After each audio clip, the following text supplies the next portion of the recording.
Halo guys, Nusantara Indonesia Raya, selamat malam guys. Jadi ketemu lagi dengan aku di channel Kuli Laundry guys. Oke guys, jadi ini saya sedikit cerita-cerita lagi nih. Jadi biasa malam-malam begini badan capek karena habis ngerjain laundry banyak banget tuh guys. Jadi udah selesai banyak. Tadi siang saya ngerjainnya, dan ini sekitar jam 8 malam biasa nyantai. Oke teman-teman, jadi sambil saya ngopi dulu guys ya. Jadi ginilah namanya kuli laundry. Jadi siang kerjanya semua. Kalau namanya kuli kan, namanya kerjaan laundry kan ya, teman-teman kan bisa apa ya, bisa bayangin kalau ya kerjanya ya yang giling baju ya, jemurin ya, habis itu setrika, packing dan sebagainya ya, istilahnya pekerjaan nguli lah, pekerjaan serabutan. Tapi di sini saya sih apa ya, happy happy aja karena apa? Karena ya yang pertama sih, kalau kita usaha sendiri itu tidak diatur-atur sama atasan, tidak diatur-atur sama owner, dan fleksibel. Jadi mungkin poinnya di situ. Cuma kalau ngobrolin masalah penghasilan dan sebagainya ya, emang karena ini usaha rumahan sih, maksudnya belum seistimewa mungkin teman-teman yang punya karir lain yang emang udah mungkin gajinya luar biasa, gajinya puluhan juta, gajinya 10 juta, 15 juta dan sebagainya.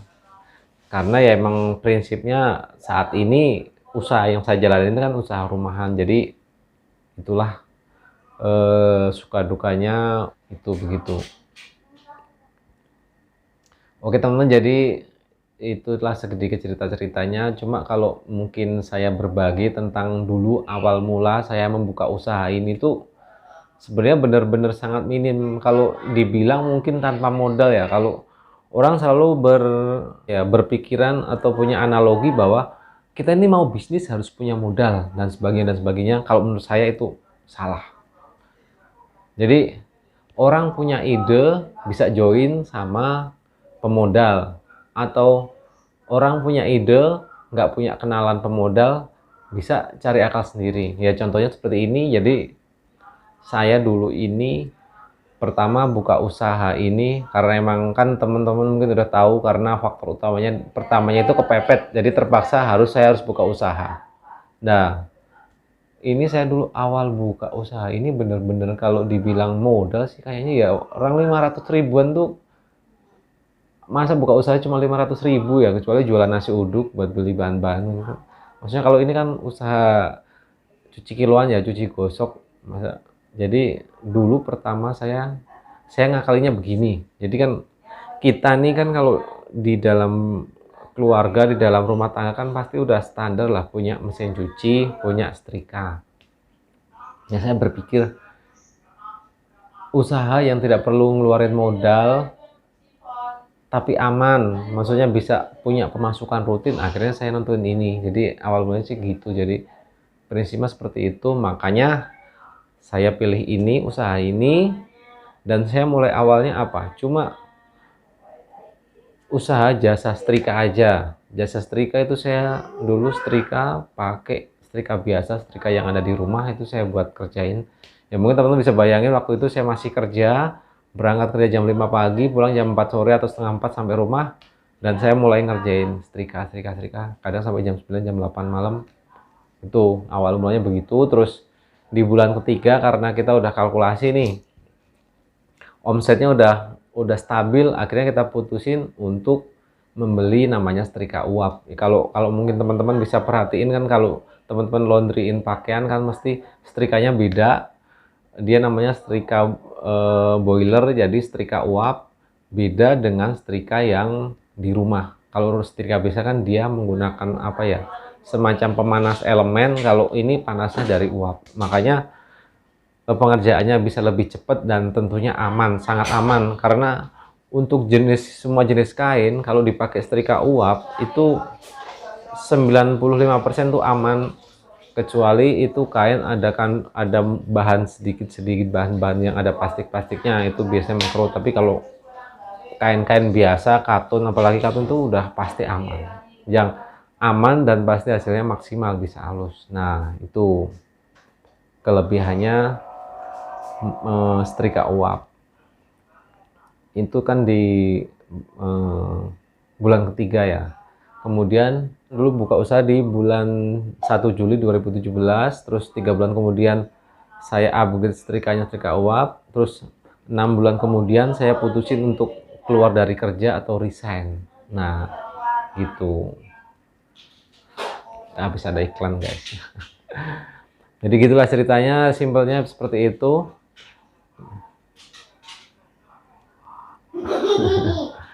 Oke guys, jadi udah 6 bulan nih usaha berjalan. Akhirnya saya berpikir lagi, saya kalkulasi lagi, saya fokus di usaha ini atau saya fokus di kerja, terus usaha ini saya cari orang untuk bantuin ngerjain. Akhirnya saya memilih untuk resign dari kerjaan dan fokus usaha ini. Ya karena perhitungannya itu cash flow-nya lebih efisien, terus simple, fleksibel, maksudnya kalau saya ada perlu apa-apa waktunya bisa fleksibel. Itu aja. Jadi kalau garis besarnya ini kan saya ngobrol-ngobrol tentang buka usaha ini tanpa modal, ya emang bener tanpa modal. Jadi kalau teman-teman atau mungkin masyarakat pada umumnya bilang usaha itu harus pakai modal, kalau nggak pakai modal ya nggak jalan. Ya bener sih, usaha harus ada modal, tapi kalaupun tidak ada modal, selama kita ada tekad mau usaha ya tetap bisa jalan. Contohnya ya kayak saya ini, jadi kejadiannya waktu itu seperti itu. Jadi bener-bener cuma awal mula itu cuma saya bikin spanduk itu kalau nggak salah nggak sampai 200.000, terus parfum laundry, terus packing, maksudnya plastik packing laundry. Itu saja sih ya. Kalau alat setrika ya kan karena udah pakai alat yang sehari-hari di rumah ada waktu itu. Jadi ya itu ya bener-bener ya gimana sih, buka laundry cuma modalnya 500.000, terus bisa bertahan sampai sekarang udah 4 tahun dan berjalan, maksudnya berjalan ya stabil sih. Maksudnya kelebihannya karena saya tidak bayar tempat aja, jadi karena saya bukanya di rumah sendiri, tidak sewa tempat atau kios. Cita-cita kesana sih ada lah, maksudnya impian buat saya punya kios banyak sih ada, cuma saat ini sih belum. Jadi karena kalkulasi kita, maksudnya perhitungan kita masih nanti, daripada kita buru-buru ntar kita puterin uangnya bukan uang dari tabungan kita nanti jadi bermasalah, lebih memilih untuk safety dulu. Jadi pertimbangannya itu. Jadi kalau ngomong masalah pengen ngembangin ya udah dari dulu sih pengen ngembangin, cuma saat ini sih itu dulu, yang penting jalan dulu, aman dulu, nanti next baru pengennya sih buka kios yang banyak gitu ya. Kalau saat ini saya merasa masih jadi kuli laundry karena ya emang ngerjain sendiri. Mungkin ya bisa teman-teman bisa bayangin, dulu saya kerja cuma di depan monitor, terus habis itu saya alih profesi ngerjain laundry sendiri kan. Jadi ibaratnya dulu cuma datang kerjaan di depan monitor, cuma ya gitu-gitu doang kerjanya.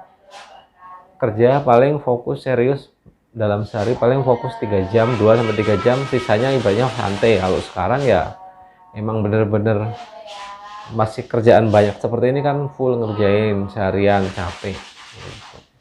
Tapi ya kembali lagi tuh, itulah orang punya alasan tersendiri buat mutusin mau berkarir atau mau mengambil profesi apa. Oke teman-teman, jadi ya itu tadilah sekilas, maksudnya cerita-cerita saya ini. Kalau ngobrolin masalah buka usaha ya emang usaha saya waktu itu ya tanpa modal ataupun modalnya sangat minim, dan bertahan sampai sekarang, ya sampai sekarang ini sih. Pengen sih nanti pengen ngembangin, punya kios banyak lah, punya kios 10 kan udah jadi pengusaha laundry. Kalau sekarang ya itu tadi masih jadi kuli laundry. Oke guys, jadi mungkin itu sepintas cerita-cerita saya awal mula buka laundry yang tanpa modal hanya banner ya.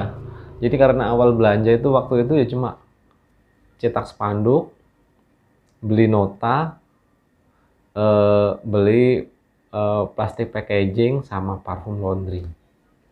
Ya udah itu awal mula saya buka usaha laundry. Jadi buat teman-teman semuanya yang mungkin saat ini terkena PHK karena dampak pandemi kemarin, mungkin teman-teman bisa lebih apa ya, lebih punya spirit lagi buat cari peluang, selalu optimis dalam hidup gitu. Mungkin itu mungkin itu aja sih teman-teman yang bisa saya bagikan untuk saat ini. Karena udah malam juga, udah mau istirahat juga. Gini loh guys, hasilnya. Nguli, tapi nyata hasilnya. Maksudnya ya emang besok customer ambil, saya dapat uang, ya uangnya buat bisa biaya hidup saya gitu aja. Nah. Oke teman-teman, jadi sekian dulu ngobrol-ngobrol malam ini, semoga bermanfaat buat teman-teman semuanya. Tetap semangat, semoga teman-teman semuanya pekerjaannya lancar, kehidupannya lancar, karir lancar. Yang pasti sih ya kita harus selalu bersyukur. Apa yang ada saat ini mungkin belum membuat kita kaya, tetapi minimal bisa memberikan hidup untuk kita. Semoga bermanfaat dan jangan lupa teman-teman yang mungkin belum subscribe bisa subscribe dulu.